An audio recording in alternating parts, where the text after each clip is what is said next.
the thing is, the more we chase those things, the more that we do not know who we really are. And the more lost we become. Yeah.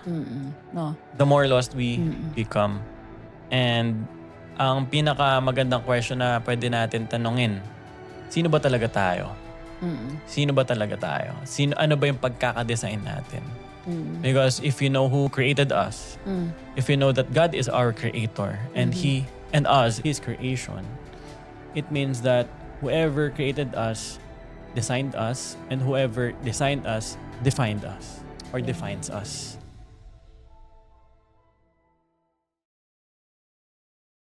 What's up, everyone? Welcome to Life Place Podcast, where we talk about life, faith, and anything in between. Thank you for being here and showing up and hearing this another episode na super excited kami. And kung ikaw ay nakikinig or nanonood while you are driving, while you are commuting, whatever you do, we'd like to welcome you again in today's episode. Siyempre kasama ko nag-iisang maganda kong asawa, Shekinah Hope Gramahe. Hello everyone! How is everyone doing? Thank you again for tuning in dito sa ating episode. At sa mga nanonood, whether you're in the Philippines or outside the Philippines, all over the world, please do comment where you're watching from. Hindi ko na nabasa pero tinitingnan po namin lahat ng inyong mga comments sa ating episodes at natutuwa kami kasi nakakaabot tayo ng maraming souls, mga kaluluwa all over the world, whether they are in the US, the UK, where else? In UAE, kulang na lang sa Africa. Hindi natin alam. Antarctica. Hindi natin sure, di ba? Praise God. I-share lang natin ang i-share itong episode na to. Hindi natin alam. Darating tayo sa Antarctica. Thank you, Lord. So, ang ganda ng ating pag-uusapan, no, Pastor Pete. Isa to sa diba, mga controversial, sabihin natin. Kasi sa mundo, no, July is what they call Pride Month. But June. June is what they call the Pride Month, no.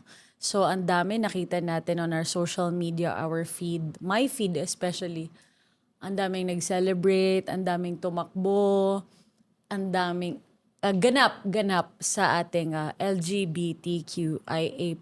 Hindi ko na alam kung ano yun. Pero, yun nga. So, that's what we're gonna talk about today, no? At disclaimer, ito ay hindi para mag-condemn. But we are going to tackle it in a balanced, loving, and truthful way, no? As pastors and owners also of Life Place. Sa mga hindi nakakaalam, we are also the owners of Live Place. And so today, let's dive in. No, sige, Pastor Pete. I think we're gonna start this off na we're not talking about just merely what's happening or what we see in the news, kung ano mga nakikita natin mga balita when it comes to this community. But we're tackling what we're tackling here in today's episode, yung pinaka root cause, yung pinaka root ng, I think hindi lang naman sa isang group of people or isang community yung nag-struggle when it comes to this subject, but a lot of us, and ako rin, I have struggled with identity crisis, or dumating ako sa point na napa-question ako, sino ba talaga ako? So yun yung pag-uusapan natin. Pero just to make sure, lalaki ka. Oo naman. Praise God. Praise God. Dumating ka, no? Pinakasalan kita, may anak ka, Kasi no? sabi mo, nag-struggle ka before, pero just to Before. Before. Yeah. So yun, ang pag-uusapan natin dito is not that kung ano yung issue. That's right. Kung ano yung but the root, social issue, but the root of why people are this, why people struggle with this problem or crisis. So we're not attacking a certain group or community. We are dealing with the root cause, and I'm sure a lot of us have struggled with the question, who am I? That's right. No, who am I really? And I think we are living in this day and age na we are consumed with a lot of infos. We are knowledgeable with a lot of things. Alam natin yung iba't ibang mga nangyari sa mundo. Alam natin yung trends. Alam natin yung virals. Alam natin yung... Marami tayong alam. But we are... many people today are struggling with the question, who am I really? Sino ba talaga ako? That's right. Sino ako? So ayun yung pag-uusapan natin. And I'd like to start this episode with a scripture, a verse in the Bible. It says in 2 Corinthians 5:17, "Therefore, if anyone is in Christ, he is a new creation. The old has passed away. Behold, the new has come." So many people today are struggling with not lack of information, but lack of identity. Marami mga tao nagsasabi or tinatanong nila ang sarili nila. They're asking these questions in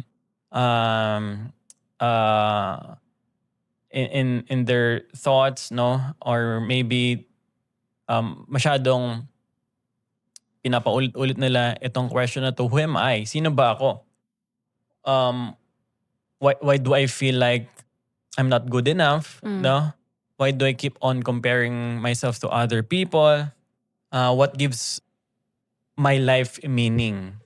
No? What gives my life a sense of security? So, a lot of people, especially nowadays, they are putting their worth and their identity to their achievements, to relationships, to money, to the things that they have, social media, no? Yan yung dyan bumabase yung mga tao na nowadays, mga ganyang mga bagay. But the thing is, the more we chase those things, the more that we do not know who we really are. And the more lost we become. Yeah. No. The more lost we become.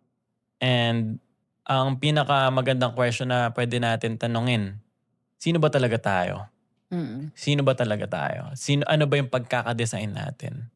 Because if you know who created us, if you know that God is our creator and He and us is His creation, it means that whoever created us designed us, and whoever designed us defined us or defines us. Whoever designed us defines us. Yeah. Ganda nun ah. That's right. So ngayon, we want to share our point number 1. Know that the world will always give you labels, but God gives you identity. Yeah. So makikita natin yan sa Genesis 1:27. Ako na lang magbasa.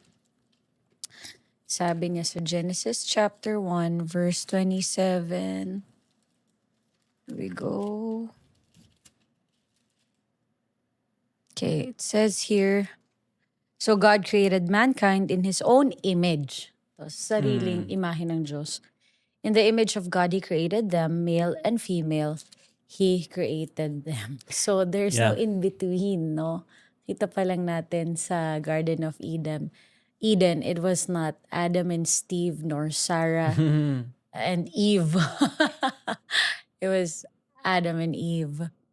And minsan tayong Christians, we are being put in a, ano ba ito, spotlight minsan kapag ka nag-a-arise sa mga gantong questions, lalo na sa atin ngayong month na to. How do we respond as believers? How do we respond with love? Do we condemn? So ang ganda ng pinag-uusapan natin na una, we will deal the root. And that is, ang mundo talagang bibigyan kanya ng label. Pero ang Diyos, He will give you your identity. We have to know that we are created in the image of God before anything else. Yeah.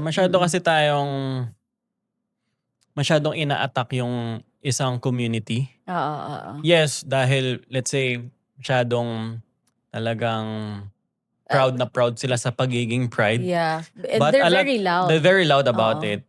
In yung issue, isa sa mga issue, no? But walang pinagkaiba yung isang person na Nagsistruggle. dinedefine niya or dinedefine niya kanyang buhay, dinedefine niya kanyang identity sa achievements, Oh yeah. sa popularity, Yeah. sa material things, Possessions. possessions. Walang pinagkaiba kasi ang pinaka-root cause niyan is you are going against the design that God has has placed in your life na we do not define ourselves by what we feel, by what other people says about us, by the things that we do.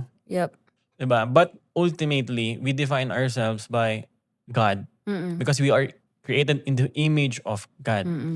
So, syempre, masyado lang na-highlight yung Sa community. gender, yeah. No, but ang pinaka-root kasi nito is you are going against the the design. You are going against mismo sa pinaka nagde-define sa'yo. That's No, you right. are opposing what God has already established, already created in you. So, Yeah. So bago dumating yung mga titulo natin, yung career, yung success, lahat ng to, God intentionally created us. We have to know that. And with that, hindi ibig sabihin perfect tayo. We are still human beings. We are broken, no? We need a savior. That's why we need a savior. Just like David, he experienced a lot of failures in his life, 'di ba? His failure was very real. Siya yung talagang nakita natin na ginamit ng Lord, nakilala niya ang Lord, pero nahulog din siya sa kasalanan. But nakita natin dito yung restoration ni God through the life of David, and God reminded him na yung failure niya was not his identity. It was not who he was. So sa atin din, our failures, our mistakes, or these labels that yeah. people call us, these are not who we are. These are not who we are. Amen. And I think, yun nga, mag-struggle ka talaga if you oppose, you go against the things that God has really put in place already, that God has really established in you, which is your identity in Christ. And before you, eto pala, linawin lang natin, bago tayo makakilala kay Lord, we are dead in sin. We are separated because of sin. And that sin has shattered our identity, shattered our sense of purpose. And what the thing is, maraming mga tao na wala kay Lord, tendency is they would, follow their desires. They would follow their feelings. They follow the trends. They will believe kung ano yung mga nilalabelan ng mga tao sa kanila. They will attach their identity, their sense of security sa mga, bagay na meron sila or sa mga bagay na na-achieve nila. But again, babalik tayo sa sinabi sa 2 Corinthians 5:17, therefore if you are in Christ, you are a new creation. So the real you, or the real you is not the old you, and the real you is the new you. Wow. Divine, the real you is the new you. No? So the real you is not That's good. the real you is not yung self mo na, or sa tingin mo yun ka, no? But the real you is the new you in Christ. Amen. No, the new you in Christ. So regardless kung you have identified yourself sa ganitong gender, you have identified yourself with your achievements, with the labels that the world has labeled you.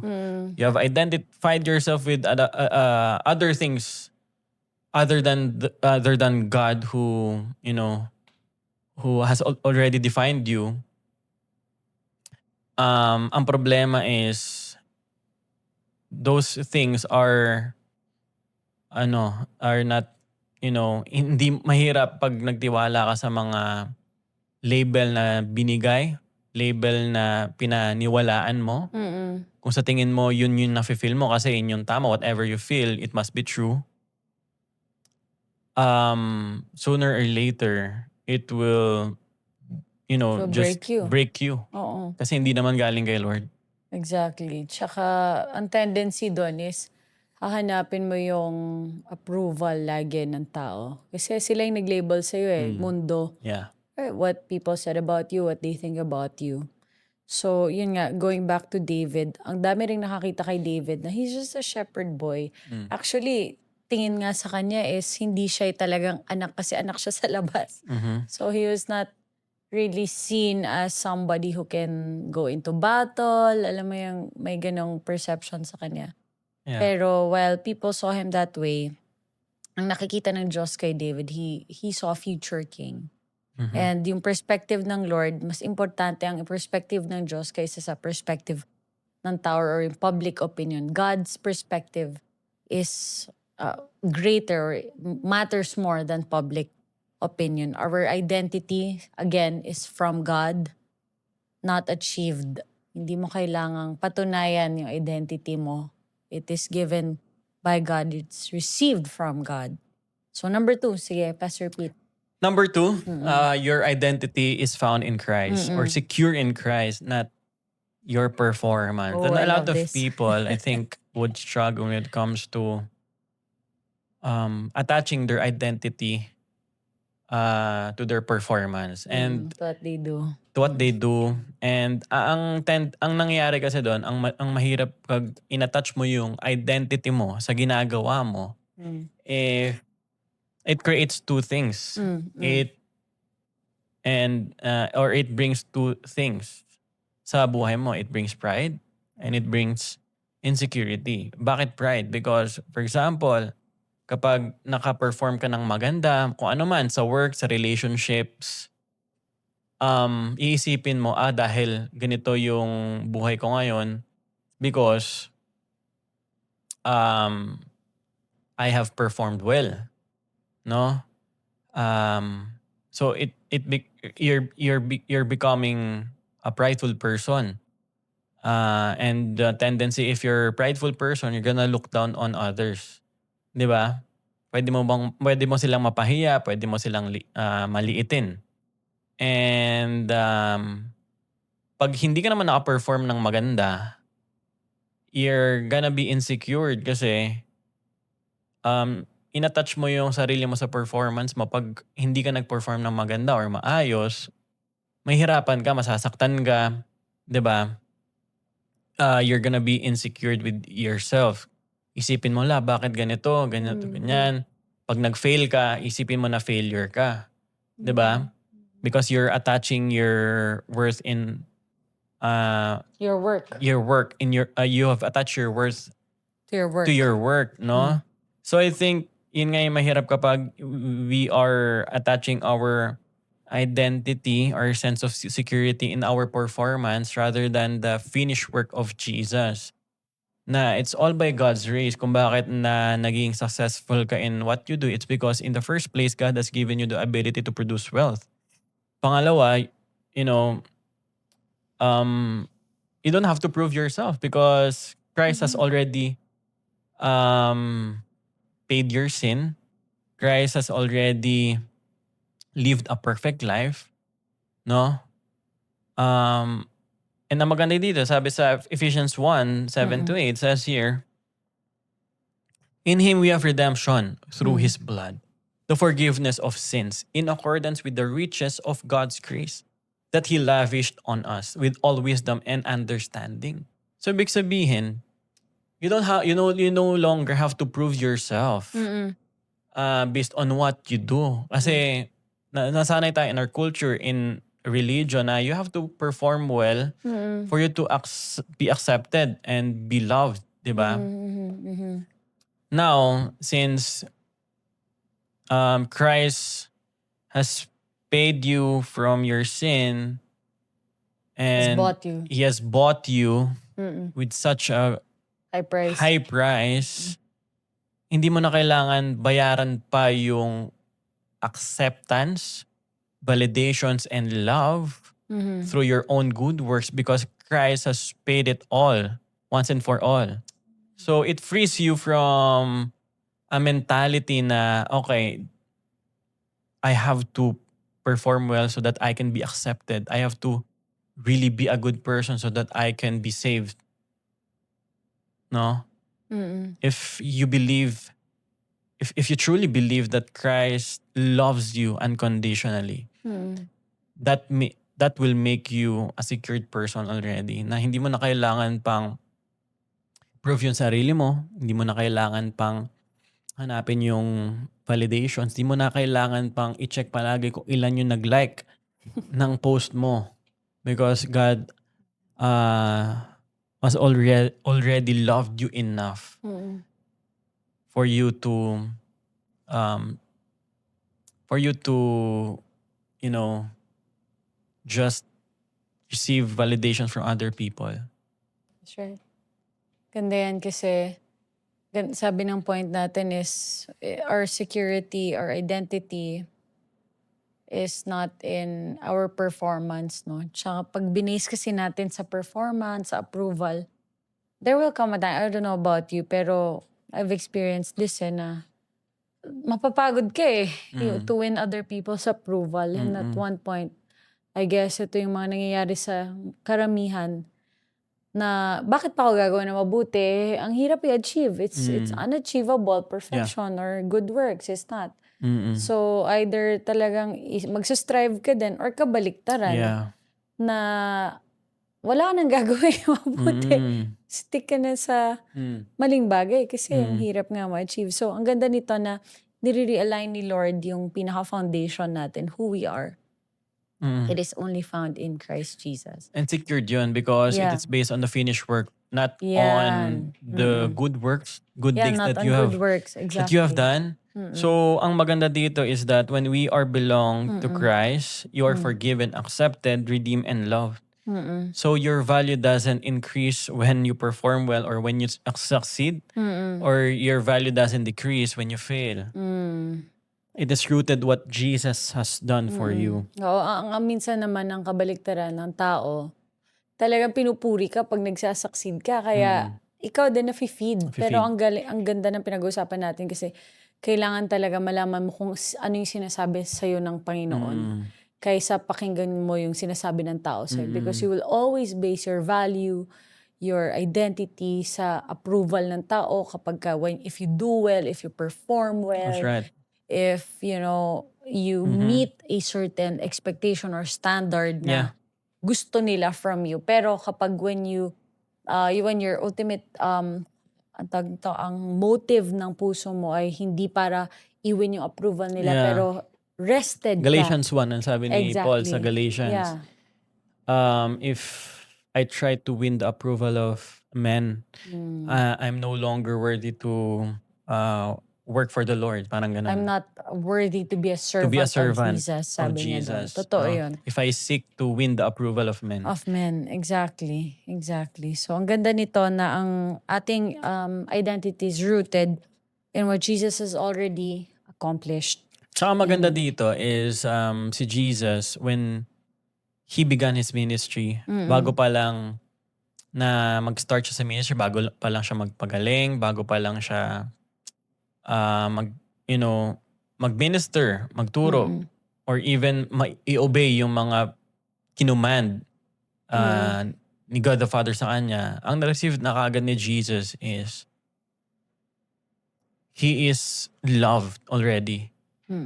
God is already pleased with him. Amen. So ang good news dito is before pa lang tayo mag-perform, before pa lang tayo mag-serve, before pa lang natin i-work out yung, let's say, i-work out yung restoration sa marriage or sa kahit anong relationship. Kasi pwedeng ang tendency is you will uh you will please that person. You will perform to please that person eh. But even before na, you know, suyuin natin ang person na nakaaway natin or nakagawa tayo ng mali sa person na yun, before pa lang yung mga ganong stuff, isipin natin na we're always coming from a place of love. We're always coming from a place that Christ died for me and He loves me unconditionally, and I am secured in Christ. No? So mag-fail man ako, succeed man ako, you know, I'm secured in Christ. Diba? Hindi ako made-destroy. I will not be shattered in the end because I know who I am. Amen. And then point number 3 want to share with you today, ang ganda ng pinag-usapan natin, is we have to live from our identity, not for your identity. Live from your identity, not for your identity. Basahin natin yung Colossians chapter 3, verse 1 to 3. Sige, Pastor Pete, if have Colossians it with you. 3, Yeah. chapter 3, 1 to 3. It says here, since then you have been raised with Christ, set your hearts on things above where Christ is. Seated on the right hand of God, set your minds on things above, not on earthly things. For you died and your life is now hidden with Christ in God. When Christ, who is your life, appears, then you also will appear with Him in glory. Yun, ang ganda, no? Kasi sabi dito, our life is now hidden in Christ. We no longer identify ourselves with the labels that the world has labeled us. We no longer label ourselves with our performance. And we will not try to work for our identity. Exactly. In Christ, we are working from our God-given identity. So, ayun yung good news dito. Ang ganda. No? Kasi it frees you from shame. It frees you from guilt. It frees you from fear. It frees you from seeking the approval and the validations of the people. Because through Jesus, you are already accepted and loved. Amen. Amen. Ganda dito as believers, nasa believers na tayo, no? Kung ikaw man nagsistruggle ka sa identity mo, ang pangako ng Lord is that we don't work to earn our identity, to earn God's acceptance. We don't do anything to earn it. But we live because we've already received it. Yeah. Tinanggap mo na Tinanggap dahil mo sa na. finished work And I think ni yun Jesus. yung, sige, we can focus on dun sa LGBT community. Oo. We love them. Yeah. But we do not tolerate their lifestyle, their sins. Oo, yeah. But, you know, once we are lost like them, no? Oo. All of us, sabi sa Bible, have sinned and fall short of the glory of God. So wala tayong, hindi natin masasabi na, you know, mas angat tayo, mas mas holy. Yes. You know, we are all sinners and we have not reached the perfection, only Christ. So, we pray for them, no? But, ang nakakalungkot lang is that they are still searching what God has already established in their life and in their identity and sexuality. Diba? They are, you know, maraming mga sa community, they are still searching who they are. Nagpapalit-palit sila. And yet, Genesis 3, sinabi doon na we are made in the image of God. Diba? Na hindi mo na kailangan pang hanapin kung sino ka. Kailangan mo lang Exactly. paniwalaan na una, kinreate ka ni God. Sorry, Genesis 1 pala. No, una, kinreate ka ni God. That's right. Pangalawa is that you can walk it out through receiving Jesus. Na since Jesus has done to Jesus made a way for you to restore that identity, that sexuality na pilit mo pa rin hinahanap. You just have to receive what Christ has already paid. Mm. He paid. He paid that, identity, that security, that purpose Mm. through the cross and through His blood. Mm. Na ang sarap lang isipin na hindi mo na kailangan pagtrabahuan pa, hindi mo na kailangan pang bayaran, hindi mo na kailangan pang hanapin pa yung sarili mo. Yeah, that's right. No? Kailangan mo lang tanggapin yung mga katotohanan. Amen. Truth about who you really are. Amen. Ganda. Ganda. So we do not fight for identity, but we live from the identity that Christ has already given us. Di mo kailangang ipilit or i-work for it, but you just have to receive. Ganda yung sinabi mo. And we cannot achieve that without Jesus. He really, siya talaga ang pinaka-solusyon, kumbaga, sa mga issues that we're experiencing today. And so, as we end, no, yung questions natin na naririnig or pwedeng tinatanong na sino ba ako? Ano ba ako? Who am I? But instead of asking that question, start with the one who created you. Yeah.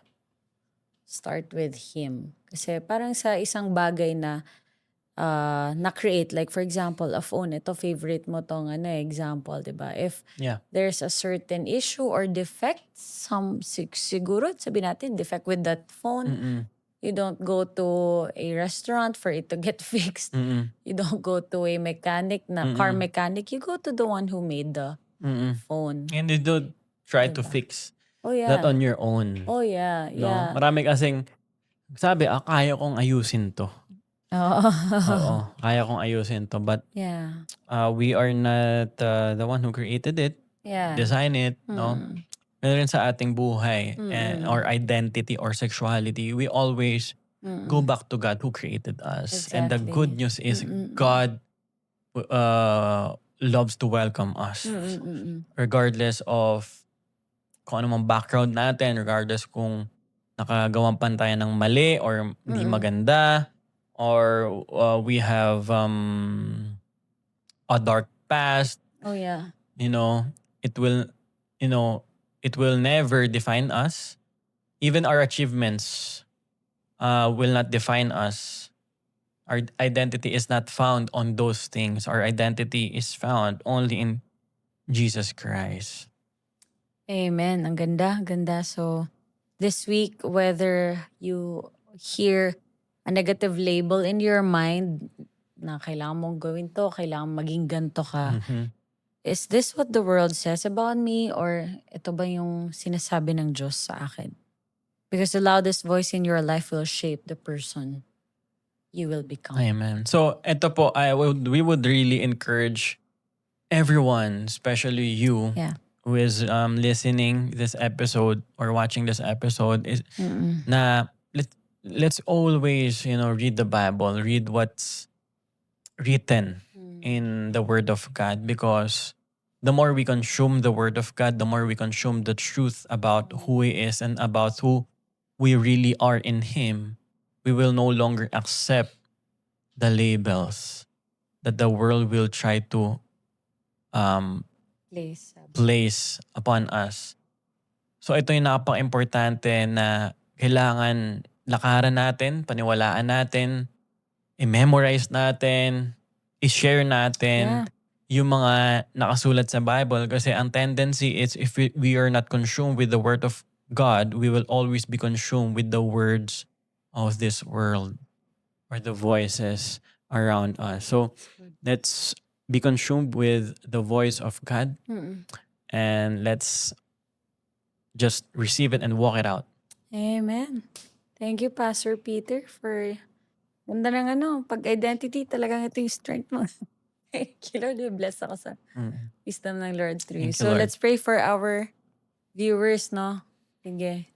Sige, let's pray. Thank Father, you, we Lord. thank you for this Thank you, time, God. this another episode, Lord, that you have Amen. enlightened your very words that we are yours and our identity is found in you. Our security is found in you. Mhm. Lord, today, starting from today, Lord, we will no longer accept Mm. the voices, the labels, Lord, the labels of this world, but we will walk the words, the identity that you have placed upon our lives. Yeah. Thank you, Father, for every listeners, Lord. May you free them from wrong Yeah. identity and consume them with your love, oh God. Yes. This is our prayer. In Jesus' name we pray. Amen. And thank you again for tuning in sa ating Life Place podcast. Again, please do share, comment, subscribe, and don't forget to also check out our social media accounts, ang Life Place. If you have your events, whatever mga pinaplano po natin in life, Life Place is the event place for you. So we have a 10% discount for those who's gonna use hashtag Life Place Podcast. And also, check out our Instagram page, check out our Facebook page. Sa mga gustong magpakasal, gustong magkaroon ng mga training, summer camps, team buildings, we are very much excited to host Yes. you, no? Ating Life Place. Again, thank you for tuning in with us and we hope to see you again next time. Bye. Bye. God Thank you. bless everyone.